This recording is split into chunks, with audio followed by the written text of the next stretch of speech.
Thank you for checking out this episode of Wiregrass Daily News Sports. You can find the podcast over at wiregrassdailynews.com or wherever you get your podcasts. If you're on Apple Podcasts, please follow, rate, and review. Leave a review, and I will read it on a future edition of the show. And if you just leave 4 stars, you are just a straight up hater. You can follow me on social media over at PJordanSEC. You can email me at sportstalkphillipjordan@gmail.com.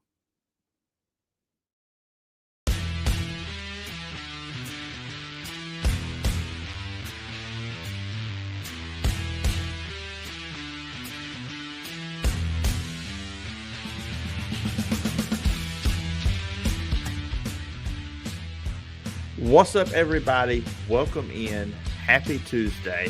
This is Talking Sports on Wiregrass Daily News Sports. I'm your host, Phillip Jordan, in-studio host and producer of the Wolves Football on 96.9, the legend and Auburn writer for Last Word on college football. Got a fun show planned for you guys today. I'm going to give a little bit of an open on my thoughts on Alabama's 42-28 win over LSU and Auburn defeating Vanderbilt 31-15 on Saturday. Then at the end of the show, give you an update on Alabama and Troy basketball as the college basketball season tipped off on Monday. And also, we have a great guest today. I'm going to be joined by Coach Max Howell, former Florida State and Ole Miss assistant coach, 25 plus years in sports talk radio, and he is a Troy Sports Hall of Famer. I will talk with Coach about the Alabama-LSU game. We'll get his thoughts on it, just his thoughts on Auburn so far this year, kind of gauge his thoughts on Ole Miss and Georgia. Those two are playing this weekend, and also get his thoughts on the deal going on at Michigan. And Coach talks about Troy too. Troy with a big victory last week against South Alabama in the big battle for the belt game. And so let's jump into it. First off, my thoughts on LSU and Alabama. Alabama wins this game 42-28. You saw it. You know, me telling you the score is not breaking news. But back and forth game first half. And, watching the game too, I thought, okay, there's no way Alabama could keep up with this kind of pace. This is not the game that Alabama could win. I thought if the game stayed in the 20s, which they got past that or into that early into the second half when LSU went up 28-21 to start the second half. But I went into it thinking, okay, if this game gets into the 20s and it stays there, Alabama should be good. But if it gets into the 30s, becomes a scoring match, you got to go with LSU on that one. What's wrong with that? And that's a good sign for Alabama, knowing that they can get in a high-scoring game because, look, I think we all assume down the road they play Georgia. That's going to be a low-scoring game. But Carson Beck is playing really great football. He went out, brought Bowers. Like I said, we'll see this weekend against Ole Miss and then the following weekend against Tennessee. But still, that is a team that can put some points. So maybe Alabama's got to get in a scoring match with them. Well, now we know Alabama can win this kind of games. But when LSU goes up 28-21 there to start the second half, I was like, okay, Alabama's in a bad way because now LSU has the advantage. LSU has the lead in this game. But, hey, the Alabama defense clamped down. Of course, Jaden Daniels got put out of the game because of the hit from Dallas Turner. Questionable with some people if that was targeting or not. Of course, it was a penalty with roughing the passer. The game was over when Jaden Daniels went out. And I know a lot of people say, well, him being knocked out is not why LSU lost. Alabama's already up by 2 scores. I get that. But when Meyer come in, it was deflating LSU. LSU was deflated because of Jaden Daniels not being out there. I just say this. If Jaden Daniels doesn't get hurt, you're still putting stress on Alabama. And I do believe they would have went down there and scored and made it 42-35. And then at some point, LSU was probably going to get an onside kick because they just couldn't stop Alabama. Because Jalen Milroe was a man on a mission Saturday night. 15-23, 219 yards, no interceptions. He had 20 rushing attempts for 155 yards and 4 touchdowns. And this is really part of the offense we haven't seen much of from time to time this year, but not consistently. And this is something Alabama may have to do down the road to win more games like this. They play at Kentucky this week, then they got Chattanooga, then Auburn. But you go to Jordan-Hare, you're going to need a big performance there. We know how the Iron Bowl is when Alabama goes to Jordan here, and of course Georgia in the SEC championship game. But Alabama too just wore down the LSU front in the second half. LSU, of course, having some injuries up front, missing some guys. Jace McClellan had 63 yards and 1 touchdown, and then Rodell Williams had 1 touchdown as well. And if you take away what Daniels did, now Jaden Daniels was running all over the place in this game. He had 163 yards rushing. He was 15 to 24 for 219, 2 touchdowns, but he did have an interception, which was before, obviously, the injury. But outside of him on the rushing attack, LSU only had 43 yards. So they really couldn't get anything going in the traditional sense of running the football in this game.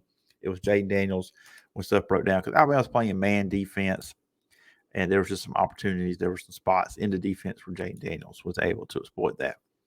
LSU, they play Florida this week, so we'll see what happens with Daniels, see if he plays. Concussion-related, it looks like, so we'll see.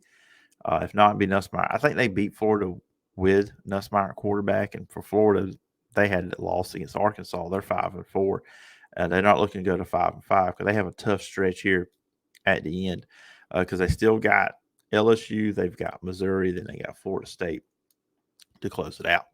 Now, looking at Auburn winning 31-15, my path to the bowl game is looking clear for them, getting their 5th win here, and they're 1 win away from bowl game. They will play at Arkansas this week, but then they have New Mexico State. So you got to feel confident. Okay, Auburn is at least going to get to 6 wins. I think 7 would be better.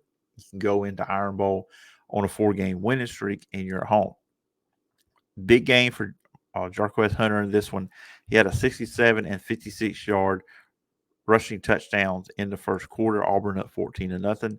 There was a bad pick 6 in this one by Peyton Thorne. Auburn was backed up near the end zone. Just a bad interception. That made it 14-7. Auburn's up 17-7. They're going into halftime. I think Auburn at times was sloppy. There were some drop passes from the receivers. There was a point there where they could have got a fumble recovery on a muff punt. There was like 4 or 5 Auburn Tigers there. None of them could jump on it. So a lot of missed opportunities. Auburn could have made this game a lot worse than it was. And then Vandy had a little bit of hope there in the fourth quarter. They got within 31-15. That's a 2-score game with the 2-point conversions. But Auburn was able to pull away. Second half, they got the passing game going a little bit more. Rivaldo Fairweather, Javarius Johnson had a good game too as well. He made some big catches. So Auburn got some stuff going, but they'll have a tougher time coming up this weekend when they go to Fayetteville to take on the Razorbacks because they're coming off a 39-36 win over Florida. Offense looked 100% better than they did before with Dan Enos, now that Kenny Guyton is now the offensive coordinator. Tell you what's good news for Auburn right now the last 3 weeks. Jarquez Hunter, before the last 3 games, he had 218 yards rushing. In the last 3 games, he had 91 against Ole Miss and 2 touchdowns, 144 against Mississippi State, 183 against Vanderbilt, 2 touchdowns. So in those 3 games, 418 yards and 4 touchdowns. Jarquez Hunter is playing his best ball right now, and that's big for Auburn. Take some of that pressure off of Peyton Thorne. We didn't see Robbie Ashford any. Peyton Thorne's the guy. It seems like the offense is flowing better with just the one quarterback in the game. So that's my thoughts on Alabama and Auburn's victories this past Saturday. Next up, we're going to take a quick break, about a 90-second break, play some promo stuff for you guys for DGO Strategies. Then on the other side, my phone conversation with Coach Max Howell. So if you're watching video, you'll just see a graphic up on the screen. You won't see us talking, but a great conversation I had with Coach Howell. It goes about 30 minutes. I think you'll enjoy it. So, like I said, we're going to take a quick break and then my phone conversation with Coach Max Howell. Want a chance to see the Iron Bowl in person? Enter for your chance to win 2 tickets to the Iron Bowl on Saturday, November 25th. To enter, simply complete the form at 969thelegend.com. The winner will be announced on Friday, November 17th. 96.9 The Legend is your connection to classic country legends. But Digio Strategies has other options too. News Talk 103.9 is your source for America's top news and entertainment shows like Rick and Bubba in the morning, Glenn Beck from 9 till 11 a.m., and Clay Travis and Buck Sexton middays from 11 a.m. till 2 p.m. Sean Hannity, Lars Larson, Ben Shapiro, Matt Walsh, and others fill your day with the latest news and views from America's top conservative voices. America at Night and Coast to Coast AM keep you company and connected throughout the night. Plus, Fox News, the Alabama Radio Network, and Wiregrass Daily News keep you informed with national, international, state, and local news. And with more musical choices like All the Hits 106.7 KMX, Today's Country 95.5 WTVY, and Music 107.7, Digio Strategies gives you more choices and more variety. Listen on air, online, and on our apps. 96.9 The Legend is just the beginning. Today's show, always excited to talk to this individual, and that is Coach Max Howell. He spent time at Florida State and Ole Miss as an assistant coach and 25 plus years in sports talk radio and Troy Athletics, a Hall of Famer as well back in 2020. But Coach Howell, it's always good to talk to you, and I'm excited for this conversation. Phillip, thank you so much. I always enjoyed being with you, and I know you've got some new things working on your podcast, and I appreciate the opportunity to be on tonight. Oh, yeah, absolutely. It's good to have you on. I told you off air, I think I picked the right week to have you on the show following that Alabama-LSU game on Saturday night. Well, look, I didn't miss a play, I promise you. I've been on several shows today, in fact, and kind of talking about it. You know, that was some stuff going around about, you know, they got to, when the quarterback went down and put a good tackle on him, I thought. There was some controversy, I guess, about where it should have been targeted or not. I thought it was a perfect shot, if you want to know the truth. That was the way it's supposed to be taught as far as fundamentals are concerned. But anyway, they brought a good offense in, the number one offense in the country in. Alabama's gotten better and better with Melrose at quarterback on the offensive side. Their defense made some adjustments, and it certainly came away with a big win for them. You know, it was a slow start, and I don't think anybody really thought the LSU, you know, was not going to contend. I thought, you know, everybody that I talked to said they was expecting a fairly close ball game. In fact, I think the line was like 3.5 points because they played in Tuscaloosa. But anyway, it was an outstanding football game, and I think what Alabama needed to move forward to reach the playoffs, and certainly they got to beat Georgia in the meantime. But I think they've gotten better, and I do believe that they finally got it all together. I was disappointed certainly in the South Florida game, but they've come a long way. Melrose got his head on right now. They know what he can do, and the opposition knows as well. It's going to be hard to contain him.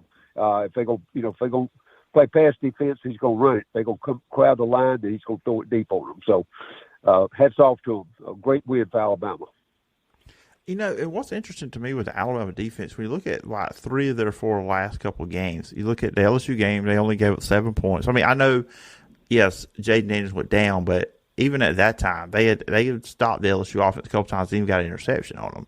And you look at the Tennessee game. I mean, Tennessee went up and down the field in the first half on them. I still say Tennessee should have been up 21-0 on Alabama, not 13-0. But that's a few weeks ago. But they didn't score in the second half. They only had 20 points whole game. Right. That was in one half.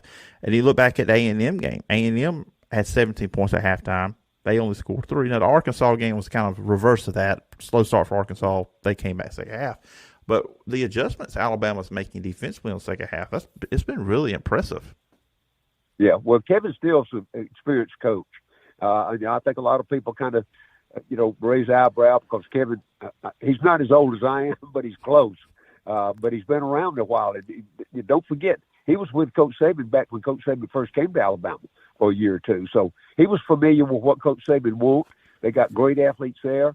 If you watch, I know the average fan didn't pay that much attention to the offensive defensive line play, but the fact is Alabama moved their defensive linemen over a little bit. They gapped them sometimes. They kept the offensive line from knowing where they were going to be, so it screwed up their blocking. All the blocking on the offenses on every offense has rule blocking.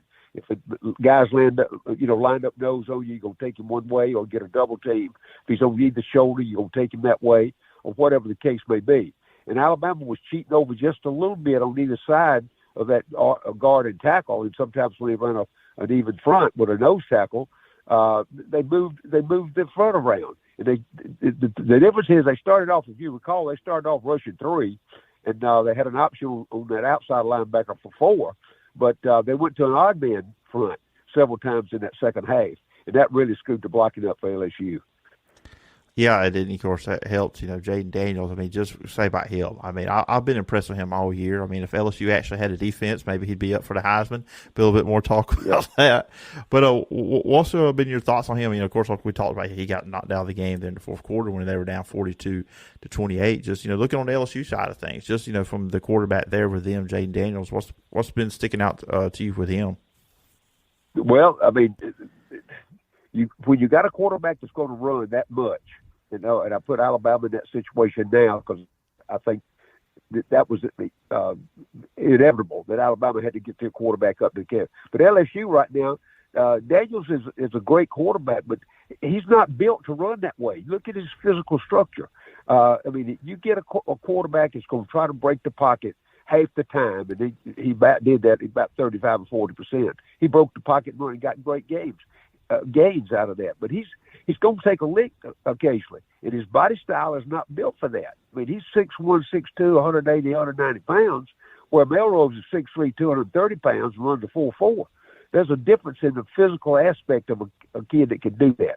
Highly talented, but, I don't want to say he needs to know his place, know where he stands in their offense, but they give him the option to do that, and it's been successful.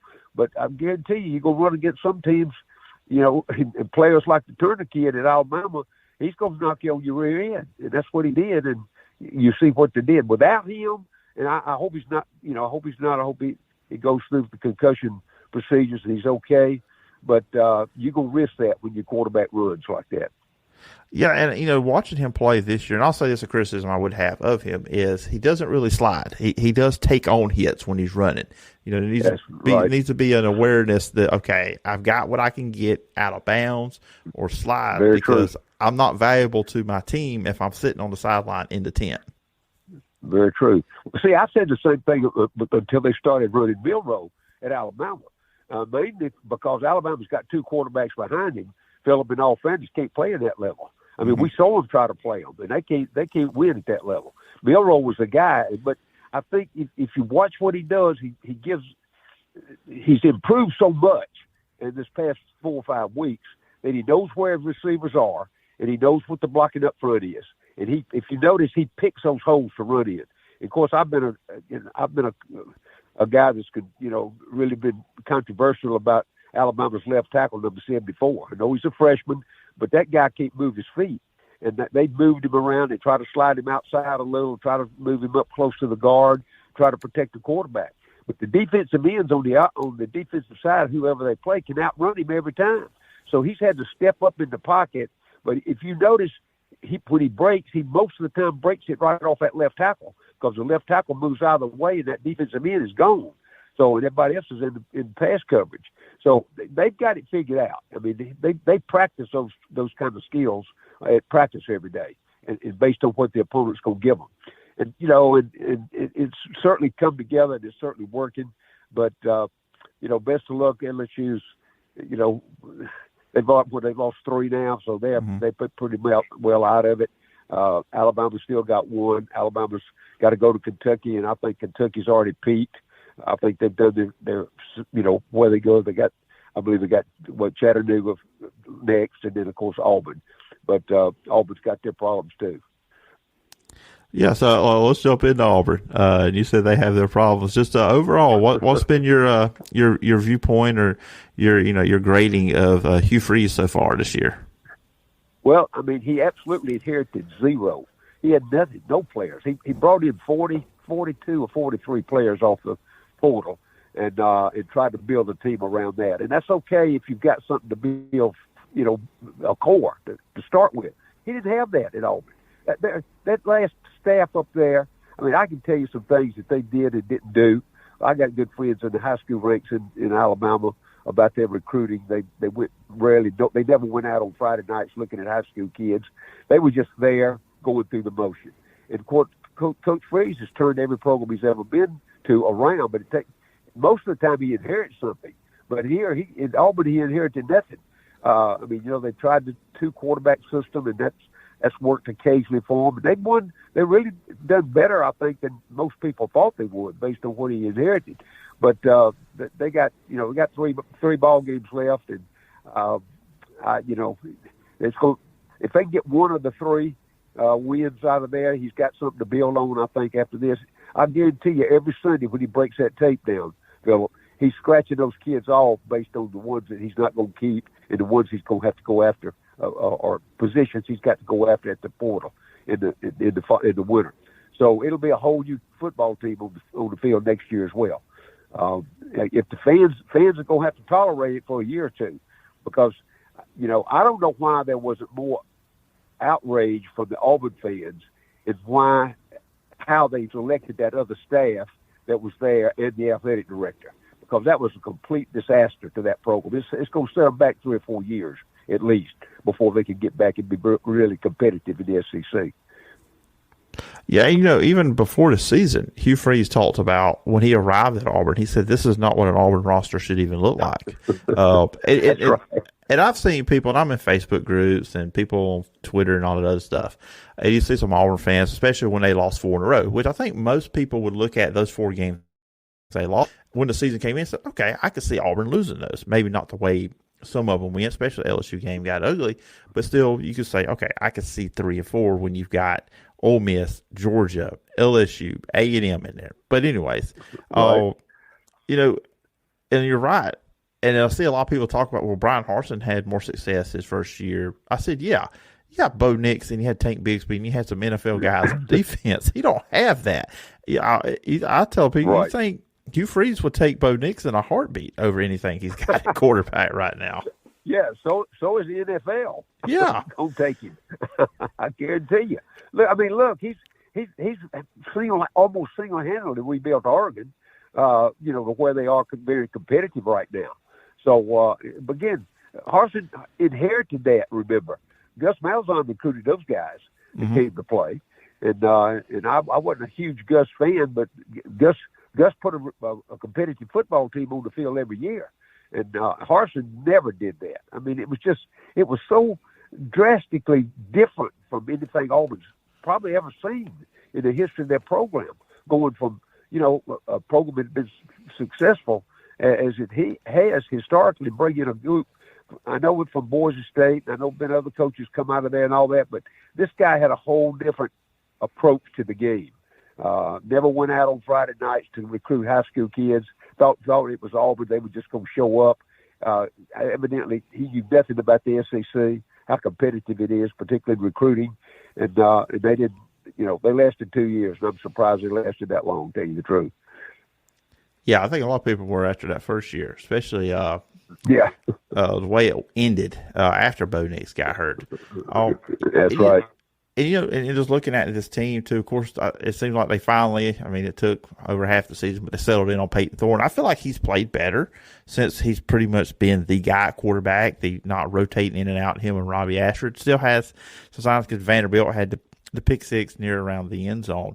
But, going into these games, you have Arkansas this week, and look, after Florida, right. They've got a little bit more excitement. Maybe that's going to be a tough game going to Fayetteville. It's never easy.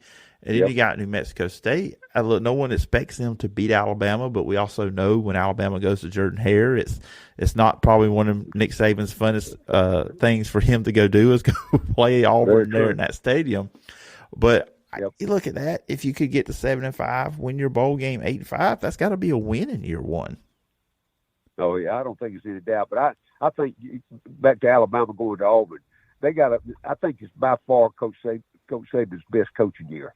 And I think they're focused now. They know they got to beat Georgia to get in the playoffs, and I think that's the goal. Coach Saban just had his 72nd birthday. He's aware of that. The kids are aware of that, and I think that's just a different attitude. If you watch that team warm up and watch them practice and getting ready for a ball game, it's a different attitude about them. They're all so confident in where they are now, and particularly with Melrose coming on like he has. I don't think it's going to be a pretty sight for Auburn. when Alabama rolls in there the last game of the season. Yeah, I've been already talking to people about it. I think what I think happens that game, it's probably close in the first half. But Auburn, I think one of their flaws right now, and it goes back to the talent that they don't have that Hugh Freeze inherited. They don't have a lot of depth on defense. I feel like their starting 11 is pretty good. They're solid, but once you get into the second half and they get a lot of plays run on them, they start to wear down. I think we've even seen it against Vanderbilt, Mississippi State in the second half of games. Yep. Well, I think you're absolutely right, and that's what happens. Normally Auburn doesn't fit in that category because they've done a good job recruiting and they've got depth.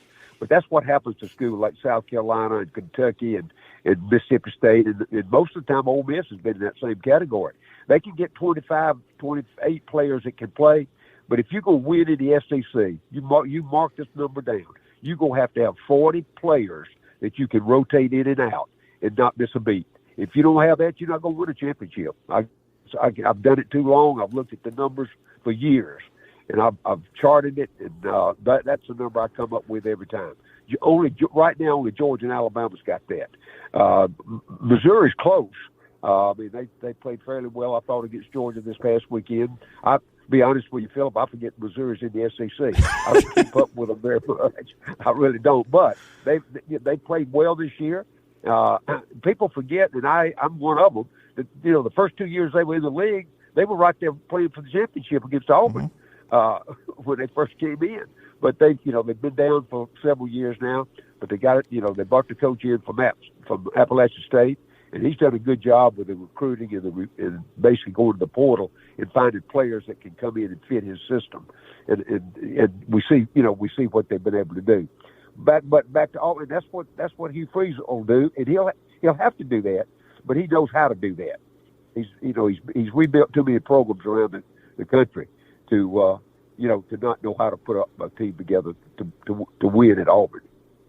Yeah, and that's one thing. It's just patience. And he even said it. I remember last year when he took the job, and then also going into the season, media days. He said, "Cause I remember when it came out where Auburn sold out all their home games, and he said, I hope they keep the excitement and have some patience." And he said that word, patience. That's right. That's right.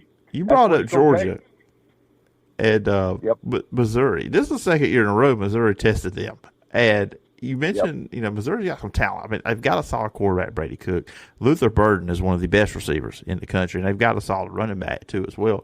But you saw that game on Saturday.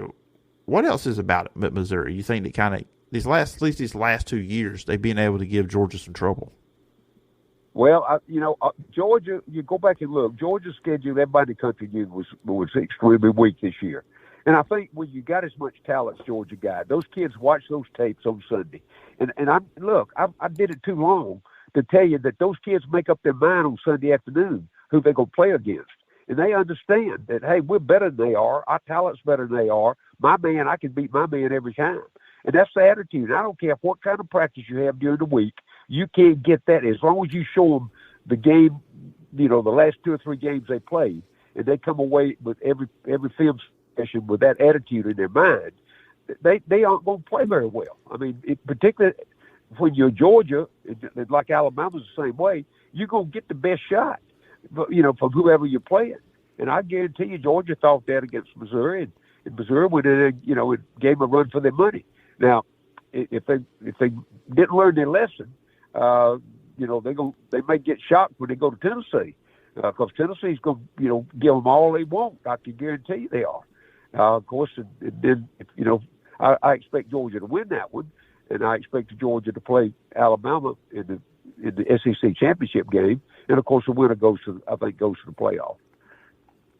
And you talking about Georgia too. This weekend they'll be playing Ole Miss, and when you look at, of course, your time there and being in the state of Mississippi, when you look at this match, I look at it like this, and I'll get your thoughts after I say this. I don't think Ole Miss has receivers that really scare you. I think Jackson Dart has played well, and I've had to really, really eat some humble pie on my comments on him before the season, but I've come back off of him. He's one of the top 5 quarterbacks in the SEC. He's played really well. But with Ole Miss playing Georgia, do you see any scenario where Ole Miss has a shot in this game?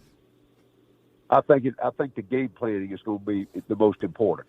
If Georgia goes in and thinks, that, all they got to do is crowd the line and stop the running game. Then they're going to throw it deep every snap. Remember that Ole Miss has got about 8 wide receivers that can play. So I think what they'll do, they're going to line them up with 4 wides and run them straight down the field until Georgia's defensive backs, I don't say quit, but give out completely. Now they're going to have to rotate. They're going to have to, and they've lost their best linebacker, and they've lost obviously the best end in Bowers. So I think Ole Miss has got a shot. I don't think they got enough talent. I think if they lose it, they're going to probably lose it in the fourth quarter.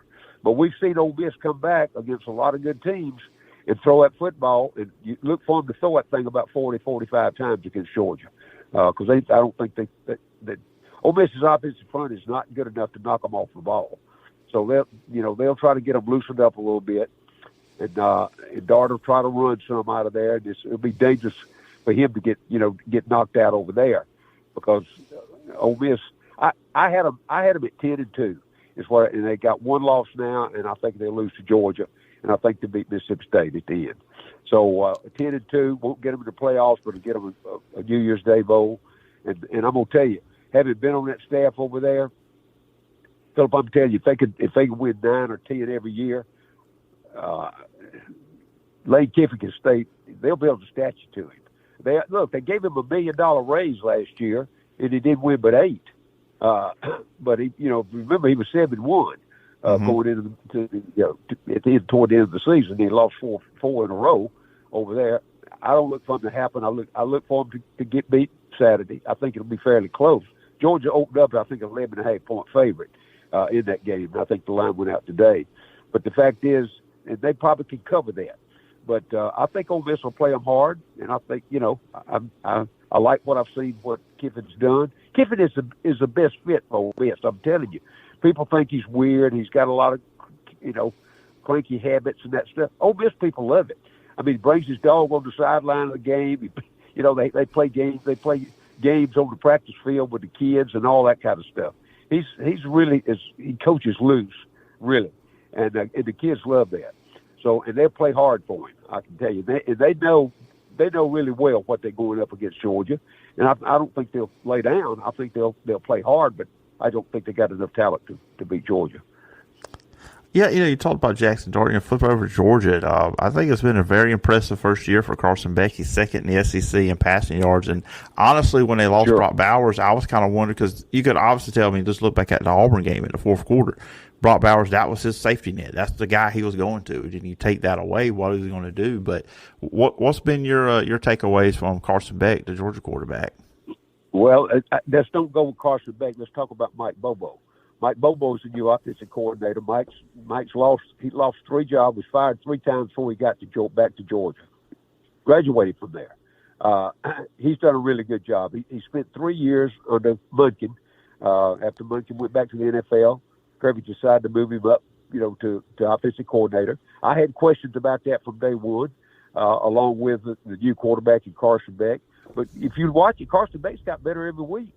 But Phillip, you can do that when you got enough talent around you. Mm-hmm. Remember, Alabama's best wide receiver left Georgia. The Burton kid came from Georgia to Alabama, and he's the leading wide receiver right now. As you said, not a big kid, 5'10", 180 pounds maybe, feisty as he can be.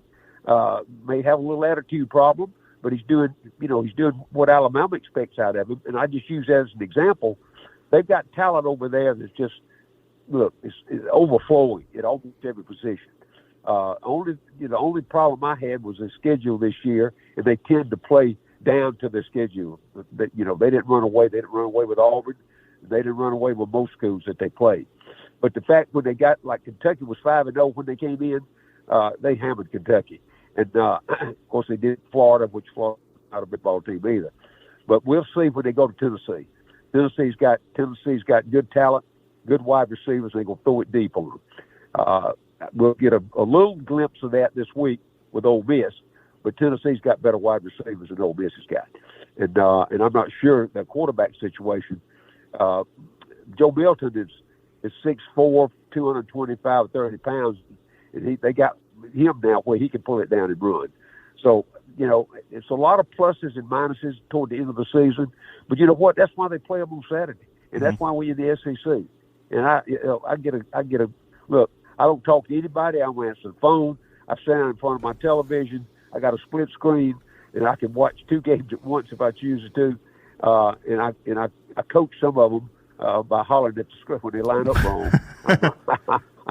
I'm bringing out that old me in them. But I love it. That's why I've just been lucky in my career and lucky in an opportunity to be involved with the Southeastern Conference. You know, when talking about SEC, we're going to move out of it because we talked about this off air. I was going to ask you about this, and on Monday it looks like there could be some punishment coming to Jim Harbaugh. That's some speculation out there by Wednesday. Looks like the people at Michigan are not even going to go to the college football playoff ranking thing, that they go to. But just your thoughts on this whole Michigan thing with the sign stealing, all of this with Michigan. All right. Well, first of all, there's a group up there that wants to get rid of Harbaugh. I don't think there's any doubt about that. I mean, look, you remember a few years back, the team reported him. He kept them too long on the practice field. They practiced too many days in the spring. All that kind of stuff. It got him in some trouble then. But I'm going to tell you about the rule on scouting. There is no punishment for that rule.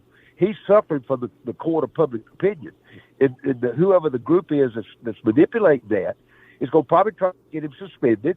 And I believe that if he could get to the playoffs and win it, he's headed back to the NFL at some point in time.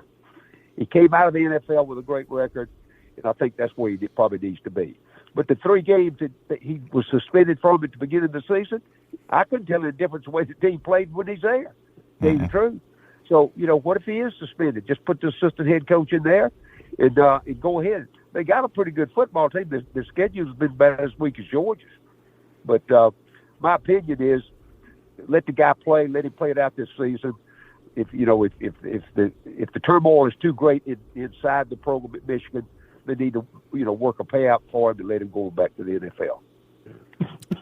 Yeah, I feel like that's where it's going to go. I mean, he's flirted back with them last couple of years, so it's going to be interesting. We'll see because they do have Penn State, which they didn't play great against Ohio State, but this will be the best opponent they've played all year, and they still got Ohio State. So I think we're about to find out how good Michigan is in this last month of the season.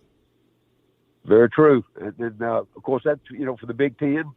Look, it's not but 2 conferences left in the country, the Big Ten and the SEC.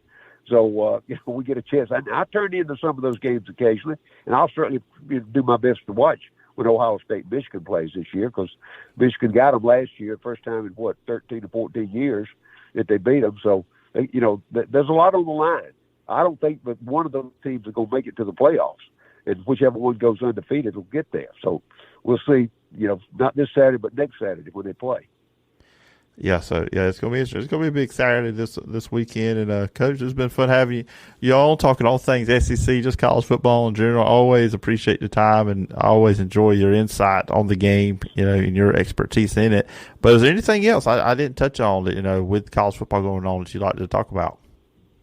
Well, I was proud that Troy won that one at South Alabama, to tell you the truth. In fact, I watched the game live. It was on ESPNU, I believe. I watched that one live, and I was so amazed that they won it. I watched the playback again on Friday night. So, but they managed to win that one good. And that was a good one. That coaching staff that came in there mainly with Joe Summerall from Kentucky has done a really good job. And the thing, if Mark Stoops decides to retire, he'll be the next head coach at Kentucky. I'm convinced of that. They've lost 2 already this year. If they probably will lose one more toward the end when they get in the playoffs, in particular if they have to play James Madison. But they went 11-2 last year. They could go 9-3 this year in his first 2 years. They raised his salary. He's a $1 million a year coach now at Troy University. Nobody had ever thought. I went there for $7,500 a year. If you know the truth. So, that's how far that program has come since the days we won that first championship. But the fact is they've done a good job. They're recruiting well. They use a portal. They take the transfers and they bring them around. They play hard-nosed defense, and I'm proud for them. I really am. Yeah, absolutely. I'm not far from them. I'm about an hour away from Troy, if even that. So great. I'm glad to see their success. And I always say this, go Trojans. I'll show a little bit of favoritism on that since they're so close to where I'm actually at down here in Dothan. But Coach, once again, I appreciate you coming on, and I look forward to doing this again. Just anytime, just give me a call. Thank you, Phillip. Thank you for checking out this episode of Wiregrass Daily News Sports. You can find the podcast over at wiregrassdailynews.com or wherever you get your podcasts. If you're on Apple Podcasts, please follow, rate, and review. Leave a review, and I will read it on a future edition of the show. And if you just leave 4 stars, you are just a straight-up hater. You can follow me on social media over at PJordanSEC. You can email me at sportstalkphillipjordan@gmail.com. All right. Once again, thanks to Coach Max Howell for coming on today's show. I always appreciate talking to Coach, and we'll try to get him back on before the end of the season. Now, let's close things up with a little basketball. Troy and Alabama mini teams opened up the college basketball season on Monday night. And the Troy Trojans, they played an early game at 11 a.m. on Monday. They defeated Fort Lauderdale 92-47. Coming off the bench, Tatum Conaway had 15 points, 4 steals, and 3 assists. Troy had 5 players in double figures. Former Dothan Wolves player Thomas Dowd had 11 points, 3 of 7 for 3-pointers, 9 rebounds, and 1 block coming off the bench. For the next game for the Troy Trojans, they will be at Ohio on Wednesday night at 6 o'clock. And you can check that game out over on ESPN Plus. And then Alabama, they kicked their season off in the number 24 ranked Crimson Tide. They beat Morehead State 105-73. They shot 56% in the game. They were 10-23 from 3-point, and their largest lead of the night was 34 points. A newcomer, forward Grant Nelson, had 24 points and was 2 for 4 from 3-point. Another newcomer in Aaron Estrada, he had 16 points and he was 2 for 3 from 3-pointers. In regular for Alabama, veteran player Mark Sears had 13 points, 5 assists, and 2 steals in the game. Their next game will be against Indiana State on Friday. You can check that out on SEC Network Plus, and that'll be a 7 o'clock tip-off time for that one. And that is going to do it for today's show. I hope you enjoyed it. I hope you enjoyed my conversation with Coach Max Howell. You can always get in contact with me at PJordanSEC on social media, and you can email me at sportstalkphillipjordan@gmail.com. Please check out the podcast over at wiregrassdailynews.com or wherever you get your podcast. If you're on Apple Podcasts, please follow, rate, and review. It means a lot if you do that. Leave a review. I will read it on a future edition of the show.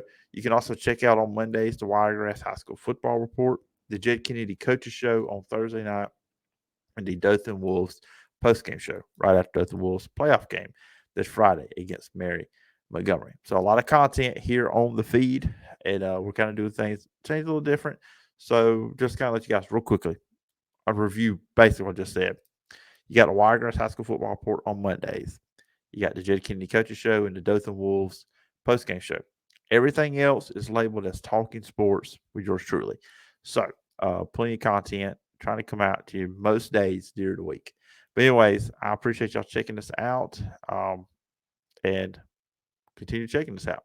And we'll talk to you Thursday. Thursday, we're going to be looking at the opponents for Auburn and Alabama for this weekend, Kentucky and Arkansas. So it's going to be a good one on Thursday. Everybody has a great day. Until next time, bye-bye.